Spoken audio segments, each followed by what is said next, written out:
Assalamualaikum warahmatullahi wabarakatuh. Alhamdulillah wassalatu wassalamu ala Rasulillah Sayyidina wa Maulana Muhammad ibni Abdillah wa ala alihi wa sahbihi wa man tabi'ahu wa mawalah. Subhanaka la ilma lana illa ma 'allamtana innaka antal alimul hakim. Rabbi shrah li sadri wa yassir li amri wahlul 'uqdatam min lisani yafqahu qawli. Tajuk kita subuh ini tentang keutamaan mengimarahkan masjid.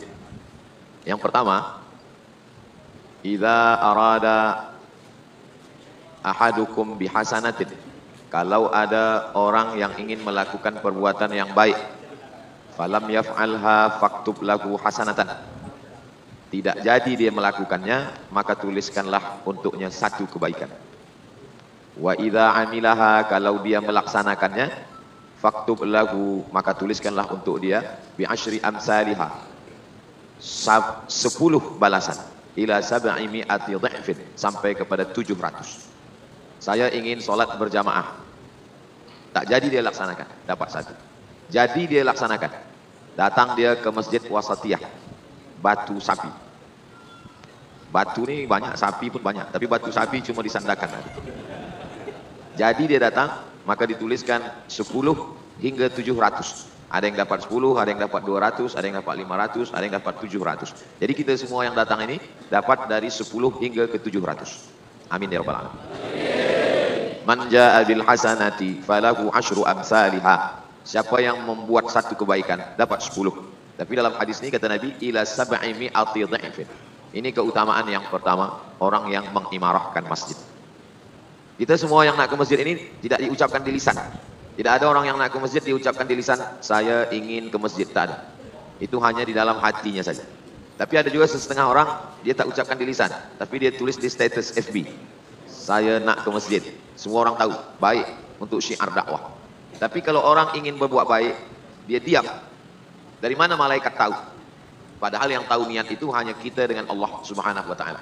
Maka kata Imam Al-Qushairi dalam kitab Ar-Risalah Al-Qushairiyah, malaikat tahu sebab malaikat mencium bau harum semerbak.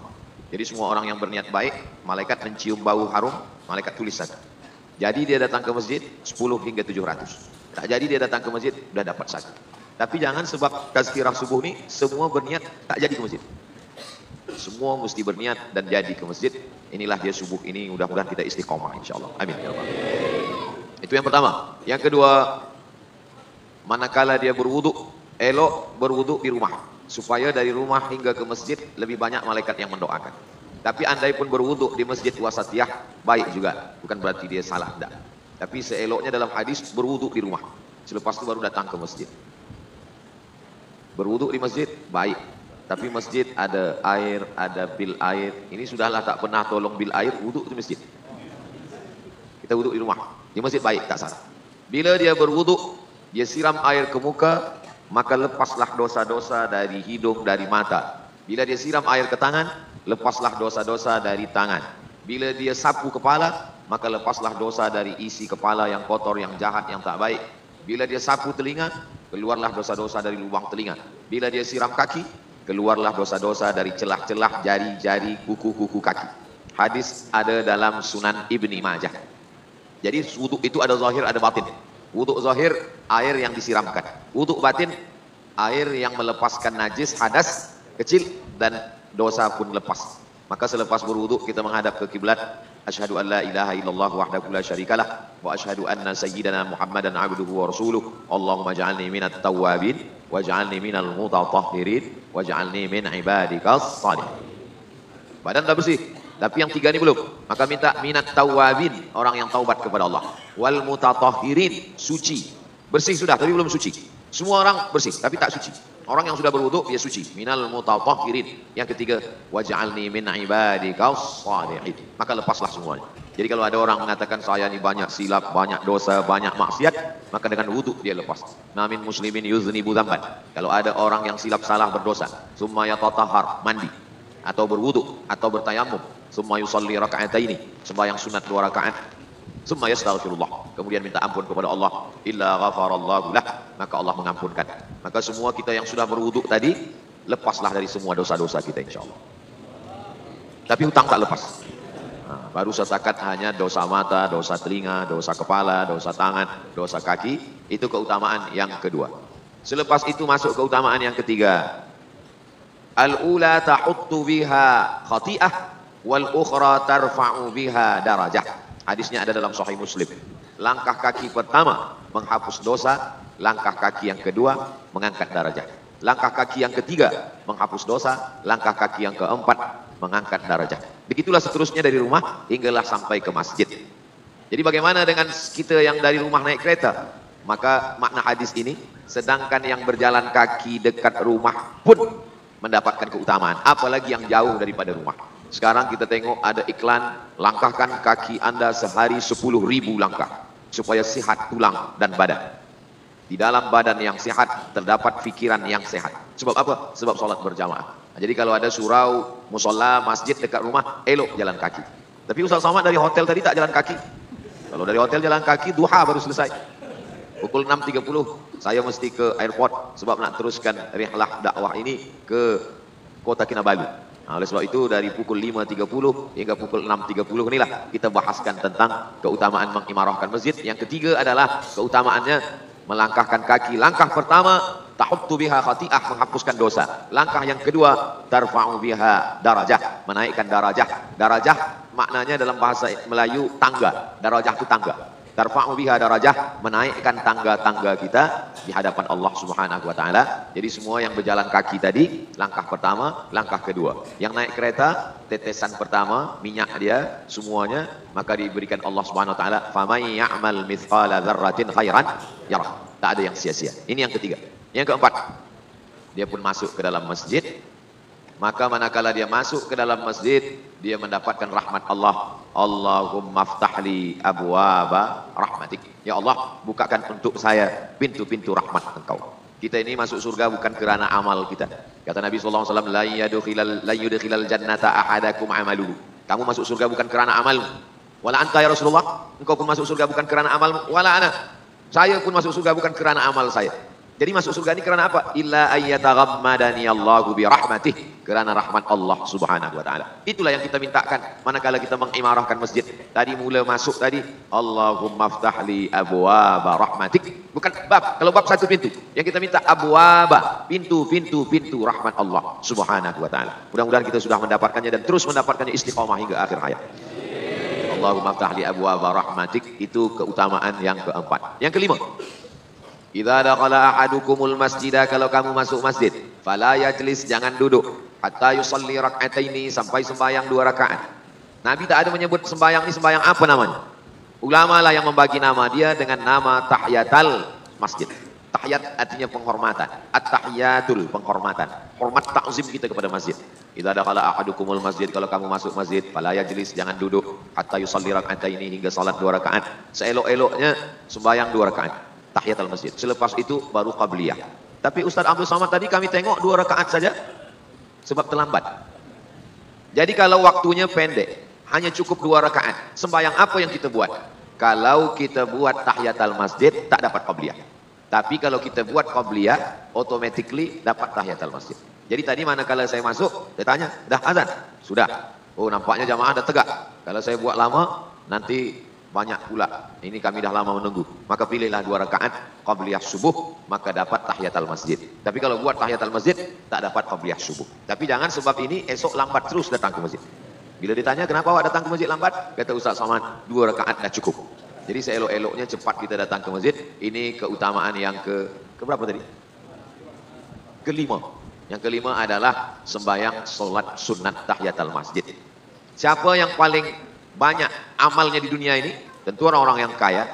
Kita mungkin tidak sekaya mereka, tapi kita dipilih Allah untuk menempelkan keningnya ke lantai. Maka setiap tempat yang kita tempelkan kening ke lantai ini, dia akan bersaksi di hadapan Allah. Wahai Abdul Somad, walaupun kampung engkau jauh di Sumatera, dari Sandakan pergi ke Kuala Lumpur, dari Kuala Lumpur menyeberang ke Sumatera, sampailah di Riau, tapi masjid Wasatiyah akan bersaksi di hadapan Allah bahwa hamba ini pernah bersujud menempelkan keningnya ke lantai. Itulah mengapa orang banyak pindah-pindah tempat sujud. Tahiyatul masjid di sini, qabliyah di sini, sembahyang subuh di sini, sembahyang zuhur di sini. Kadang ada orang duduk dekat, lepas sembahyang dia beralih tempat. Orang yang tak tahu apa nih balik tempat, sebab dia ingin makin banyak tempat bersaksi di hadapan Allah Subhanahu wa taala. Semua akan bersaksi. Al-yauma nakhtimu ala afwahihim wa tukallimuna aydihim wa tashhadu arjuluhum. Ini hanya kita dapatkan di masjid, sebab di rumah tak ada tahiyatul rumah. Yang ada tahiyatul masjid. Bagaimana kalau kita ke surau? Surau pun tetap tahiyatul masjid. Jangan usolli sunnatal tahiyatul surau. Ini tahiyatul masjid. Sebab tempat ini cuma ada dua. Kalau di situ ada sembahyang subuh, zuhur, asar, maghrib, isya, namanya masjid. Tapi kalau di situ ada subuh, zuhur, asar, maghrib, isya, Jumat, namanya masjid jami. Masjid yang ada Jumatnya. Masjid Wasatiyah ini masjid saja ke atau masjid jami? Masjid jami, sebab ada sholat Jumatnya. Mana ada mimbarnya? Nah, ini mimbar tinggi di atas. Ini mimbar, ada sholat Jumatnya. Jadi di tempat saya ada surau, ada langgar, ada musalla. Orang Jawa biasa sebut langgar. Orang Melayu dengan orang Minangkabau surau. Orang yang lain sebut musalla. Sebenarnya ketiga-tiganya ini adalah masjid. Sebab ada 5 sembahyang. Subuh, zuhur, asar, maghrib, isya. Tapi tak ada Jumat. Yang ada Jumat jami. Maka di musalla, di surau, orang tetap boleh iktikaf. Dan ketika dia masuk, dia tetap tahiyatul masjid. Selepas itu yang keenam, selama dia di masjid itu dia berniat i'tikaf. Nawaitul i'tikafa fi hadzal masjid lillahi ta'ala. Tapi saya tadi tak ada sebut itu lafaz niat. Mungkin dia tak lafazkan, tapi dalam hati dia sudah berniat. Niat ini prosesnya 3. Yang pertama, terlintas di hati, belum niat. Yang kedua, azam, tekad yang kuat, belum niat. Yang ketiga, niat kerana Allah. Apa dia dalam mazhab Syafi'i? Al-qasdu muqtarinan bil fi'li. Niat dalam hati yang sejalan dengan perbuatan. Maka setakat hanya niat dalam hati belum jadi niat. Bila dia dilaksanakan sejalan dengan perbuatan, maka itulah disebut dengan niat. Maka masuk masjid tadi, nawaitul i'tikaf fi hadzal masjid, masjid wasatiyah lillahi ta'ala. Selama kita i'tikaf di masjid ini, maka apa kata malaikat? Allahumma ighfir lahu, Allahumma arhamhu, Allahumma ighfir lahu, Allahumma arhamhu. Ampunkan dosanya, rahmati dia. Ampunkan dosanya, rahmati dia. Tak berhenti malaikat mendoakan dia malam yahdas, selama wuduknya belum batal. Jadi kalau ada yang wuduknya sudah batal, malaikat berhenti. Tapi jangan sebab ini semua keluar nak wuduk. Kalau ada nanti nak sembahyang salat sunat isyraq, nanti lepas tazkirah dia ambil wuduk, dia masuk balik, boleh. Tapi andai pun wuduk dia batal, maka dia tetap boleh melaksanakan salat sunat isyraq. 2 yang menyebabkan malaikat berhenti mendoakan. Yang pertama, wuduk batal. Yang kedua, keluar dari masjid. Macam mana saudara kita yang ada di bawah, yang dari awal memang dia tak masuk masjid, dia di luar masjid, selama safnya tak putus. Selama saf tak putus, walaupun sampai ke jalan, walaupun sampai ke pokok kayu, walaupun sampai ke rumah dia. Jadi kalau dekat masjid Wasatiyah, ada jamaah rumah dia dekat masjid. Dia keluar dari rumah, saf dah sampai di depan rumah dia. Maka dia pun terhitung kira juga mendapatkan pahala macam dalam masjid. Itulah sedapnya orang yang punya rumah dekat masjid, berjamaahnya dekat, dan kalau saf tak putus, dia sudah terhitung kira sama macam orang yang dalam masjid. Sebab yang ditengok itu adalah safnya. Maka kita tengok di Masjidil Haram. Dari Masjidil Haram menyambung hingga sampai ke Hotel Hilton atas, sampai ke tepi jalan, sampai ke tempat wudhu yang arah Safa, Marwah. Ini semua sebab saf tak putus. Ini keistimewaan yang diberikan kepada umat Nabi Muhammad SAW. Tidak ditengok pada had batas masjid, tapi dipandang kepada sampai ke mana saf itu putus. Sampai kepada Yaman, kata Nabi SAW. Selama saf itu menyambung, maka orang mendapatkan keberkahannya. Yang ketujuh, manakala dia solat berjamaah, maka saat itu kata Nabi, salatul jamaati, solat berjamaah, tafdulu salatal fazzi, lebih utama daripada solat bersendirian. Bisa 27 darajah, 27 darajah. Menghitungnya jangan satu sembahyang, tapi hitungnya adalah 1 tahun. Siapa yang istiqomah sembahyang 1 tahun berjamaah, maka umurnya bertambah 27 tahun. Jadi kalau istiqomah 10 tahun, berarti umurnya bertambah 270 tahun. 1 tahun 27 tahun, 10 tahun 270 tahun. Itulah mengapa umat Nabi Muhammad lebih dulu masuk surga daripada umat Nabi yang lain. Walaupun Nabi Nuh umurnya 950 tahun, lebih panjang lagi ibadah umat Nabi Muhammad SAW. Kenapa? Karena satu sembahyang 27, setahun 27 tahun, 110 tahun 270 tahun, ditambah dengan Lailatul Qadar. Lailatul Qadri khairum min alfi syahri. 1 tahun 83 tahun, 10 tahun 830 tahun. Jadi kalau umat yang paling pendek umurnya umatku kata Nabi, baina sittin wa sab'in, antara 60 hingga ke 70. Tapi lipatan-lipatan amalnya itu banyak. Nah, jadi jangan hitung kira saya sembahyang sekali. Tidak. Kita istiqomah setahun, 2 tahun, 3 tahun, maka ini keutamaan yang hanya ada pada umur umat Nabi Muhammad sallallahu alaihi wasallam. Lau kana Musa hayyan, seandainya Nabi Musa itu hidup, ma wasa'ahu illa ayat tabi'ani, dia pun ingin ikut menjadi umatku. Nabi Musa tak sempat menjadi umat Nabi Muhammad sallallahu alaihi wasallam. Tapi manakala Isra Mi'raj, dia ikut sembahyang bersama Nabi, dia menjadi umat Nabi Muhammad sallallahu alaihi wasallam. Nabi Isa nanti di akhir zaman sebelum kiamat dia turun. Manakala dia turun, dia ikut menjalankan syariat Nabi Muhammad sallallahu alaihi wasallam. Maknanya apa? Dia pun menjadi umat Nabi Muhammad sallallahu alaihi wasallam. Nabi Isa alaihissalam turun, dia akan melaksanakan salat seperti salatnya umat Nabi Muhammad sallallahu alaihi wasallam. Itu mengapa dalam Isra Mi'raj itu yang menjadi imam adalah Nabi Muhammad, sedangkan nabi-nabi yang lain menjadi makmumnya, saking inginnya mereka menjadi umat. Maka kita ini umat yang terpilih di antara umat-umat Nabi. Ada yang takdirnya menjadi umat Nabi Musa, ada yang takdirnya menjadi umat Nabi Isa, dan kemuliaan yang paling tinggi menjadi umat Nabi Muhammad. Pertama kali masuk ke dalam surga bisyafaati nabika Muhammadin sallallahu alaihi wasallam. Allahumma shalli ala sayyidina Muhammad wa ala ali sayyidina Muhammad. Yang ke-8, bertepatan amin dia dengan amin orang yang ada di masjid wasatiyah, batu sapi. Ghairil maghdubi alaihim waladdallin. Amin. Siapa yang aminnya bersesuaian dengan amin malaikat, ghufira lahu ma taqaddama min dzambi, maka diampunkanlah dosa-dosanya yang lalu. Maka tadi semuanya mengucapkan amin. Jadi ada juga setengah jamaah tak mau mengucapkan amin. Tak tahu kita apa alasan dia kenapa tak ucapkan amin. Bila selesai sembahyang, awak kenapa tak ucapkan amin? Orang dah ramai, untuk apa lagi? Bukan masalah ramai tak ramai. Kita ingin supaya amin kita itu bersesuaian dengan amin malaikat. Jadi sembahyang subuh, malaikat yang berjaga malam tadi dengan malaikat yang akan berjaga siang ini berjumpa pada sholat subuh. Itulah mengapa sholat subuh itu disebut dengan inna Qur'anal fajri kana mashhuda. Bacaan imam pada sembahyang subuh dipersaksikan malaikat, sebab berjumpanya malaikat malam dengan malaikat siang pada sembahyang subuh. Bertepatanlah amin kita tadi. Ghairil maghdubi alaihim waladdallin. Amin. Ghufira lahu ma taqaddama min dzambi. Maka kalau ucapkan amin itu jangan tahan-tahan, jangan ragu-ragu, kuat. Amin. Idza ammana al-imamu fa'aminu. Kalau imam dah ucapkan amin, ikut ucapkan amin. Jadi mengucapkan aminnya itu imam dulu. Ini kadang saking ingin semangat, kalah pula imam. Belum selesai waladdallin. Tunggu sampai imam itu. Amin. Keutamaan yang ke-8. Jadi orang benci mendengar ucapan amin itu. Orang Yahudi, orang Nasara mendengar ucapan amin itu panas dia. Makin dia panas makin kuatkan amin. Amin. Makna amin artinya istajib ya Allah. Kabulkan doa kami ini ya Allah. Doa yang mana? Ihdinas siratal mustaqim, siratal ladzina an'amta alaihim, ghairil maghdubi alaihim waladdallin. 4 yang kita minta. Bagi kami jalan yang lurus, Islam, jalan yang sudah kau berikan kepada mereka, minan nabiyyin wasiddiqin wasyuhada wassalihin, ghairil maghdubi alaihim, bukan Yahudi, waladdallin, bukan Nasara. Lalu kita minta semuanya. Amin. Ini yang ke-8. Yang ke-9, kita belajar melalui bunyi imam. Jadi yang selama ini belajar baca Quran sendiri, beli Quran sendiri, baca sendiri, fahamkan sendiri, salah sendiri, sesat sendiri. Tapi bila kita sembahyang ke masjid, mendengar bacaan imam, maka saat itu kita dengar dia baca. Bismillahirrahmanirrahim. Oh, bunyi ra, tafkhim, tebal, pakai tasydid. Bismillahirrahmanirrahim. Oh, begitu bunyinya.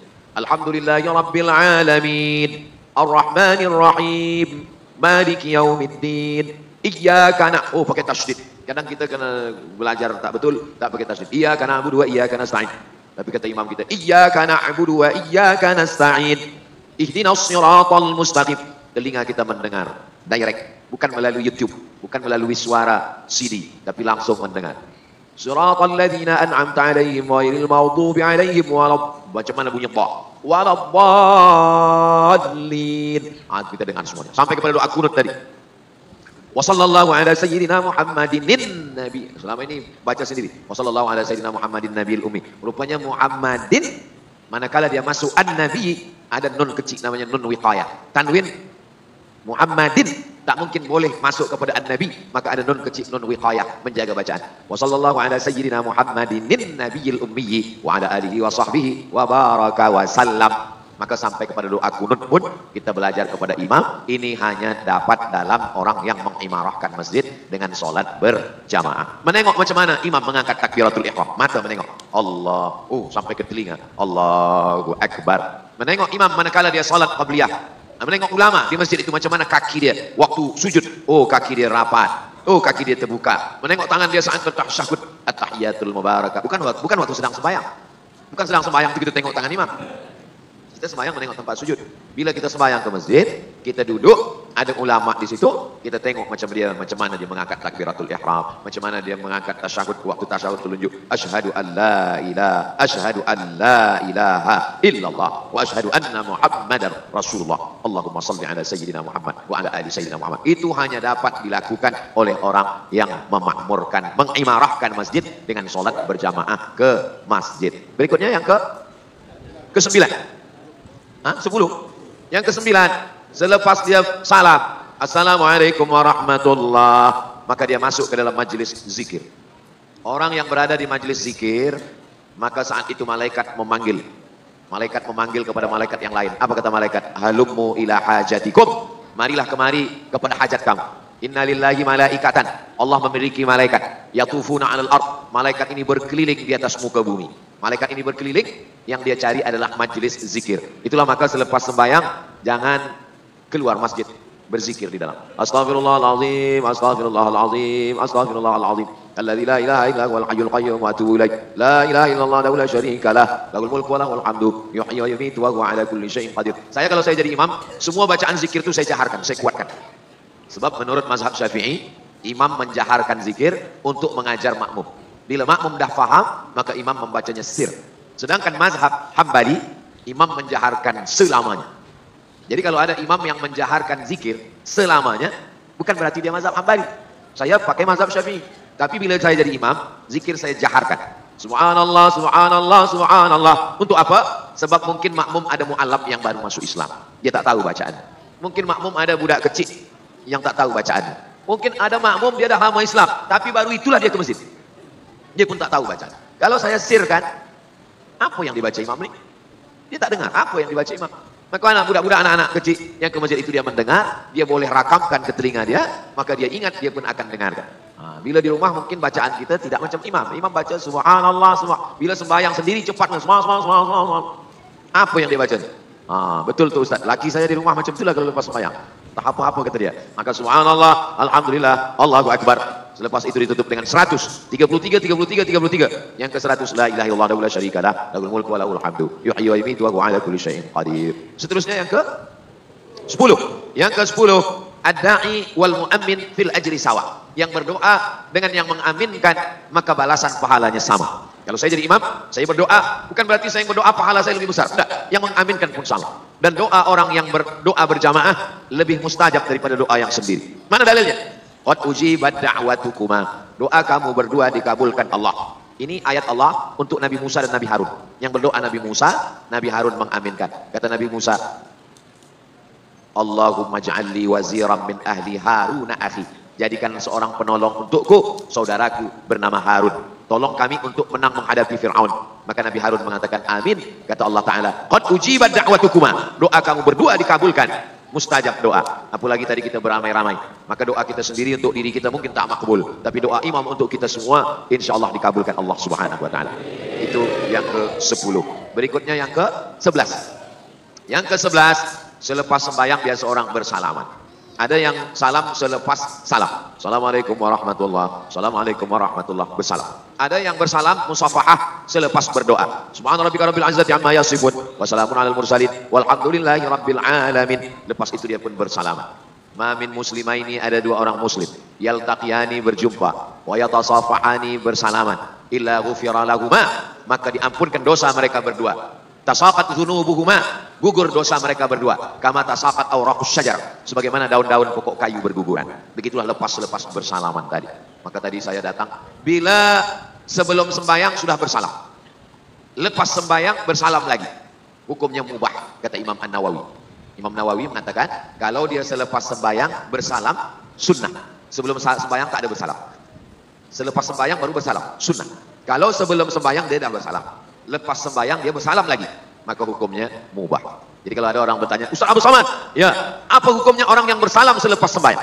Sebelum salam tadi dia ada salam, belum? Sunnah. Sebelum sembahyang tadi dia ada bersalam, sudah bersalam, mubah. Tapi ada yang mengatakan tak boleh bersalam. Yang tak boleh bersalam itu sedang sembahyang. Nah, itu tak boleh. Kalau lepas sembahyang, boleh jadi mubah, boleh jadi sunnah. Nah, ini musafahah ini menghilangkan ghil, hasad, dengki, busuk hati. Nampak orang dapat nikmat lebih banyak, lebih baik, lebih besar, kita sakit hati. Hilangkan ghil, dengki dengan bersalam. La taj'al fi qulubina ghillan. Jangan jadikan dalam hati kami ini ada ghil, ada sakit hati, ada busuk hati, ada dengki, ada marah, ada dendam, kesuman. Yang ke-12. Ini sampai berapa nih Ustaz? Sampai habis. Yang ke-12, usahakan selepas sembahyang ada membacakan ayat agak satu ayat atau hadis Nabi agak satu hadis. Bacakan kitab Riyadhus Shalihin, baik. Sebelum Riyadhus Shalihin Arba'in, baik. Khatam Arba'in Riyadhus Shalihin, baik. Habis Riyadhus Shalihin Bulughul Maram, baik. Atau bacakan Jawahirul Bukhari, bagus. Atau dibacakan Fadail A'mal Maulana Zakaria Kandahlawi, baik, tak salah. Nah, ini supaya apa? Supaya ada majelis. Yang dia ada urusan nak cepat balik, apa boleh buat, tak ikut. Yang ada di masjid itu saja. Nah, ini baik. Termasuklah subuh ini, lepas salat kita adakan. Ini keutamaan yang ke-12. Apa dia? Majtama'a qaumun, sekelompok orang berkumpul fi baitin min buyutillah, di rumah Allah. Yatsluna kitab Allah, membaca ayat-ayat Allah. Wa yatadarasunahu fima bainahum, mengkaji isinya. Maka kalau lepas sembahyang duduk, bacakan ayat. Kami tak ada kitab hadis, bacakan tafsir surah Yasin.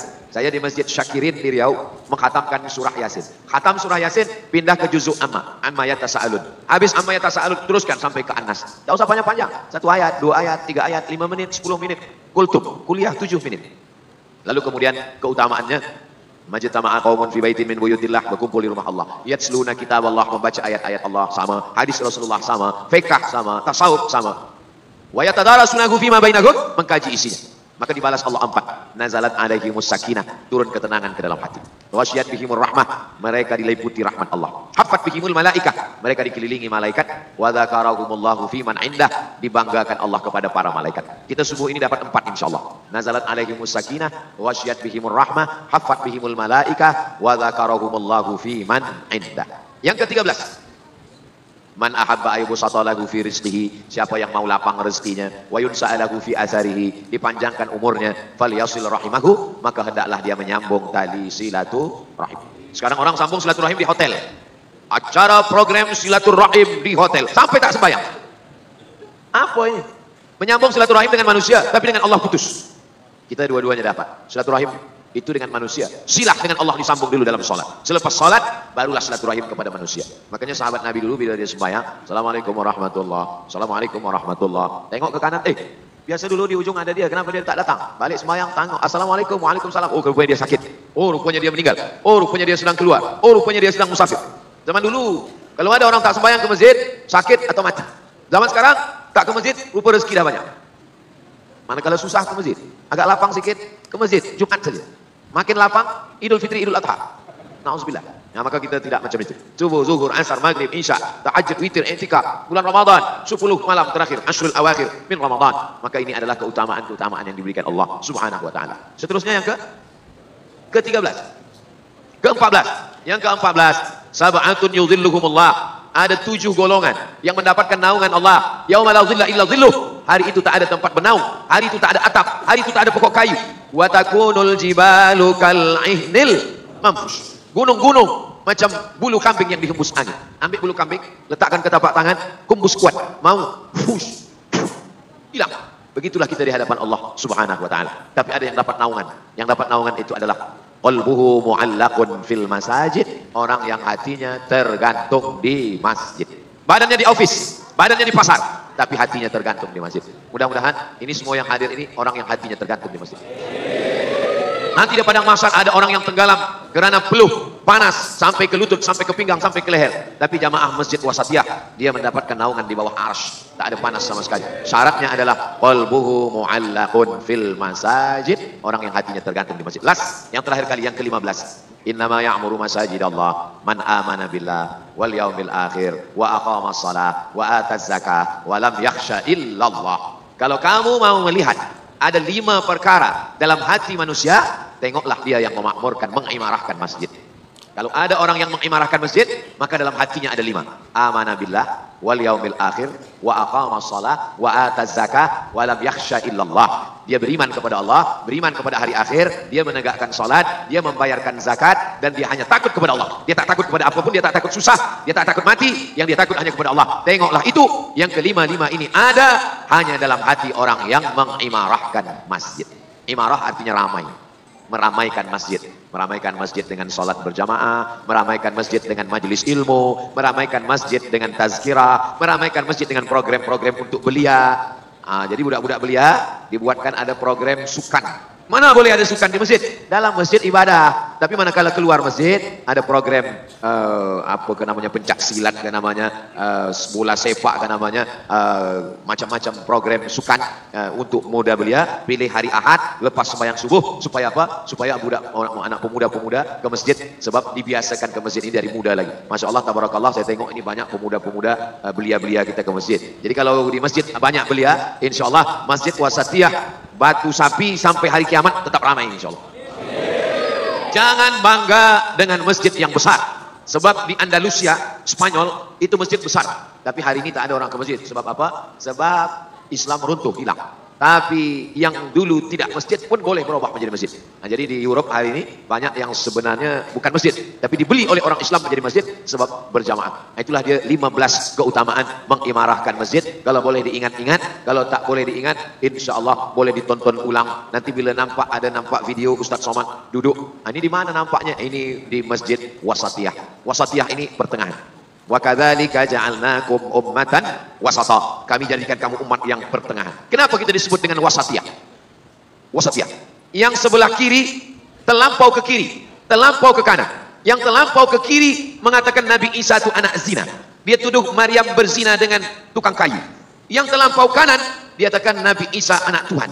Terlampau ke kanan mengatakan Nabi Isa anak Tuhan. Terlampau ke kiri mengatakan Nabi Isa anak zina. Umat Islam wasatiyah. Wa kadzalika ja'alnakum ummatan wasata. Tengah. Dia bukan anak Tuhan, dia bukan anak zina. Dia adalah Rasul utusan Allah. Mal Masih ibnu Maryam illa Rasul. Nabi Isa adalah Rasul. Itu makna wasatiyah. Jadi nanti bila ditanya, awak sembahyang di mana? Saya sembahyang di Masjid Wasatiyah. Apa arti wasatiyah? Wasatiyah itu artinya dia wasatiyah. Wasatiyah ini dia pertengahan. Dia tak melampau ke kiri, tak melampau ke kanan. Masalah makan. Yang wasatiyah, yang melampau ke kiri, semua dimakan. Tak ada tengok halal Arab, makan saja semua. Semua yang berkaki 4 halal, kecuali kerusi. Sebab keras. Semua dimakan. Ini melampau sebelah kiri. Yang sebelah kanan dia tak nak makan daging sama sekali. Daging haram, tak boleh makan daging. Ini melampau ke kanan, tak nak makan daging. Melampau ke kiri, semua dimakan. Tapi dalam Islam wasatiyah. Apa dia? Kulu, makanlah min thayyibat, yang baik-baik. Ada yang tak baik yang tak boleh dimakan. Hurrimat alaikumul maitatu, tak boleh makan bangkai. Wadamu, tak boleh makan darah. Walahmul khinzir, tak boleh makan khinzir. Wa yuharrimu alaikumul khaba'is, tak boleh makan yang menjijikkan. Nah, ini namanya wasatiyah dalam masalah makanan. Wasatiyah dalam masalah nikah. Ada yang melampau ke kiri, semua perempuan halal. Yang wasatiyah. Yang melampau ke kanan tak nak nikah sama sekali. Zaman Nabi pun ada macam itu. Dia tak nak nikah. Bila ditanya, kamu tak nikah? Kata dia, bila saya nikah, saya punya istri. Bila saya punya istri, saya punya anak. Melalaikan daripada Allah. Mendengar tu Nabi marah. Kata Nabi, ana akhsyakum wa atqakum. Aku orang yang paling takut pada Allah. Wa atazawwajun nisa. Tapi saya juga menikah. Faman raghiba an sunnati falaysa minni. Siapa yang tidak ikut sunnahku, maka bukan umatku. Wasatiyah dalam masalah nikah, dia menikah. Sebab dengan menikahlah dia punya istri salihah, tu'inu ala imanihi, menolong imannya. Dengan menikah, maka dia punya anak, anaknya akan menjadi waladun salihun. Wasatiyah dalam masalah nikah, wasatiyah dalam masalah makan, wasatiyah dalam masalah berpakaian, wasatiyah dalam masalah memandang Nabi Isa alaihissalam. Wa kadzalika ja'alnakum ummatan wasata. Itulah dia wasatiyah.